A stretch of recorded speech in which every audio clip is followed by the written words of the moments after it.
What just happened is not normal, I swear. I'm here in shock.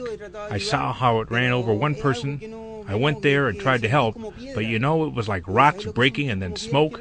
I said to my wife, what just happened? And then it was a person, and it doesn't stop. The train doesn't stop. There were a lot of rocks flying and hitting some people in the face, arms, and knees.